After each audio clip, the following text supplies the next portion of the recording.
Media coordinator Yungkhaibam Surjit Kumar of Cocomi has announced that the indefinite public emergency by Cocomi has been lifted temporarily. In a press release, he stated that the indefinite public emergency at public places, schools, colleges, and marketplaces was announced following the series of drone bombings at Kautruk and Kadangban on September 1, leading to deaths and injuring others, including state forces.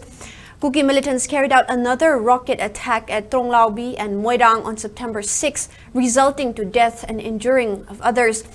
After such dreaded attacks, Cocomi had announced the indefinite public emergency for safety of the public. However, the public emergency has been lifted temporarily following appeals from various associations and in view of the sufferings faced by the wage earners due to the ongoing conflict.